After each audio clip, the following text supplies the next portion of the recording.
Hər vaxtınız xeyir, Analıq Məktəbinin dəyərli izləyiciləri.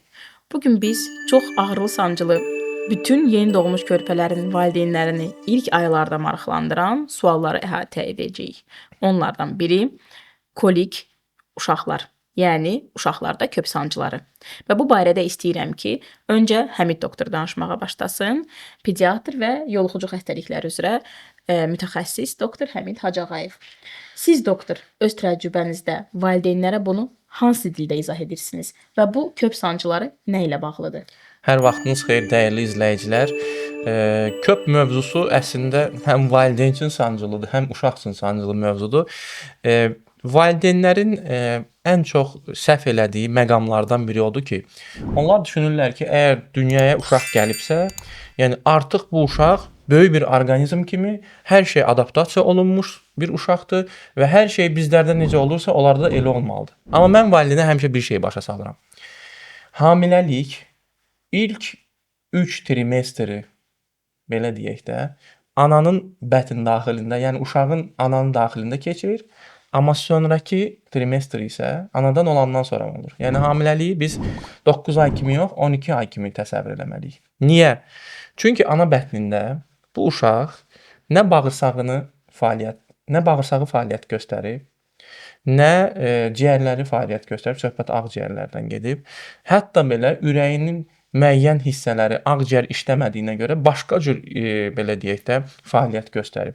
Bu uşaq yeni bir dünyaya, yeni bir qanunları olan ortama düşür, bəli. Və bu ortama yavaş-yavaş adaptasiya keçməlidir. Və bu uşaq bu ortama necə düşüb? Birinci ondan başlamaq lazımdır. Yəni yenə deyirəm, bu biraz bizim yaralı mövzumuzdur. Keysəriyyəmi olub uşaq, yoxsa təbii bir doğuş olubmu? Yəni çünki təbii doğuş olan uşaqlarda biraz proses başqa cür gedir. Çünki ananın belə deyək də mikroflorası ilə təmas olur və o təmas olduğuna görə onun bağırsağı biraz başqa cür inkişaf edir. Belə deyək, keysəriyyə əməliyyat olan uşaqlarda biraz başqa cür gedir proses. Amma keysəriyyə əməliyyatından sonra uşaq birbaşa steril olduğu halda bağırsaqları birbaşa xəstəxana ortamına dünyaya gəlir. Yəni o doğum yollarından keçmədiyinə görə hətta o xəstəxana ortamında daha təhlükəli və dirəncli ştamları olan, bakteriyalar olan bir ortama gəlir çıxır. Tamamilə doğrudur. Burada məsələ nədən ibarətdir? Bu uşağın nəyə görə köpü var? Niyə bu uşağın qazları var? Yox. Köpü olmalıdır və qazı da olmalıdır. Bu normal fizioloji bir prosesdir. Təsəvvür edin ki, bir borudur, sıxılmış vəziyyətdə qalıb 9 ay ərzində və bu boru heç vaxt işləməyib. Bu uşaq qidalanmağa başladığı dövrdən o boruya qidalar daxil olur. Qidalarla bir yerdə mikroflora daxil olur. Daxil olandan sonra bağırsaq artıq işləməyə başlayır. Yəni peristaltika. Uşaq da indiyənə qədər öz orqanizmində bu duyğunu heç vaxt yaşamayıb. Yəni mənim qarnımda nəsə tərpənməyib indiyənə qədər. Bu buna diskomfort yaratmayıb. Başlayır buna müəyyən dərəcədə reaksiya göstərməyə. Amma bu qaz və köp olmasa, bu bağırsaqların da genəlməsi, açılması söhbəti olmaz. Çünki həm yemək də olduqca mədə bağırsağa, həm də ora mikroflora da olduqca, həmin o mikroflora da oradakı belə deyək də qidadan qidalanır, parçalanır və müəyyən qazlar əmələ gəlir. Yəni uzun sözün qısası deməyim odur ki, əslində bu koliklər normal bir fizioloji prosesdir və bu uşağın normal inkişaf eləməsi üçün bu koliklər olmalıdır. Yəni burada qeyri-adi anormallıq axtarmağa gərək yoxdur. Bircə bəzi məqamlar var ki, misal olaraq, nəyə görə qonşunun uşağında, məsəl üçün, koliklər şiddətli deyil, bizim uşaqda şiddətlidir. Bu artıq uşağın individual xüsusiyyətidir. Onun neyrosensor həssaslığından da çox şey asılıdır, xarakterindən də çox şey asılıdır, temperamentindən də çox şeydir. Valideynin özü də necə olmasından çox şey asılıdır. Elə valideyn var ki, soyuqqanlıdır, sakitdir. Elə valideyn var ki, hər bir şeyə aşırı reaksiya verən valideyndir. Yəni təbii ki, onun uşağı da özünə oxşayacaq, qonşuya oxşamayacaq ki. Bilirsiniz məsələ nədən ibarətdir, doktor? Təəssüf ki, bu reklamlarda görülən uşaqlar var ki, quzu balası kimi yatırlar. Yəni gün ərzində yedizdirirsən, çizdirirsən, paltarını dəyişirsən, nə bilim qəşəng-qəşəng bir şərait yaradırsan ona, bəli. Yəni əsas ətrafı gözəl olsun, paltarı gözəl olsun. Amma bu uşaq nələr keçəcək, nələrdən keçəcək? Bu ilk 3 ayda, 4 ayda adaptasiya dövründə nələr hiss eləyə bilər? Bunlarla valideynlər daha çox maraqlansalar, ən azından bu kolik məsələsi də valideynlər üçün gözlənilməz və abartılı bir şey olmaz. Yəni istənilən uşaq doktor qeyd elədiyi kimi ilk 3 ayda, 4 ayda o köpdən əziyyət çəkəcək. Sadəcə burada hər uşaq niyə əziyyət çəkmir? Əvvəla bağırsaq mikroflorası tam yetişməmiş olduğuna görə, normal mikroflora bütün bədəndə hələ mövcud olmadığına görə, uşağın da bağırsağında selik normadan çox olduğuna görə qidanın növündən asılı olmayaraq o qida bağırsaqda sırf mikroflora yetişməyib deyə, mikrobiom yetişməyib deyə qaz qabarcıqları yaradacaq. İrili, kiçikli fərq eləmir. O qaz qabarcıqları bütün uşaqlarda olacaq və selik də olduğuna görə, həmçinin selik qatı olduğuna görə qabarcıqları tutub saxlayır.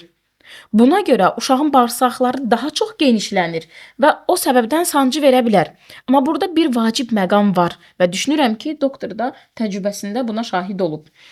Uşağın temperamentindən, xasiyyətindən çox şey asılıdır.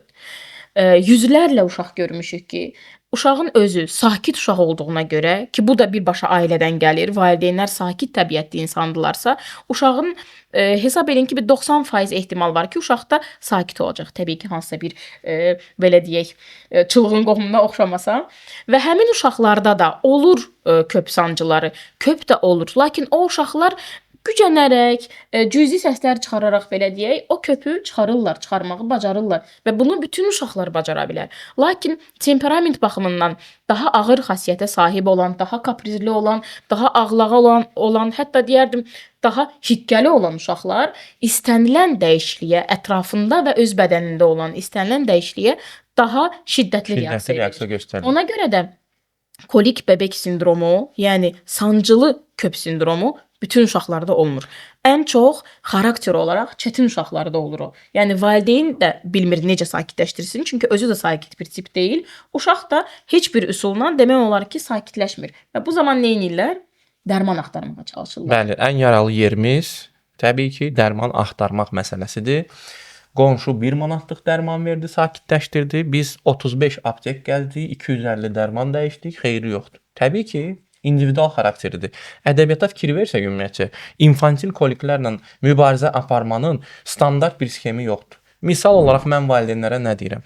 Üz üstə qoysunlar, masaj eləsinlər, saat əqrəbi istiqamətində yavaş-yavaş masaj eləsinlər. Yeyəndən sonra düz tutsunlar, kürəyindən də biraz masaj eləyə bilərlər ki, uşaq müxtəlif yollarla qazlarını çıxartmağa alışsın. Çalışmasınlar ki, dərhal dərman verək, ya başqa bir şey eləyək, başqa müdaxilələr olsun. Yəni deyirəm, dərmanın fərqi yoxdur. Ortalama tərkibi onsuz da hamısının eynidir.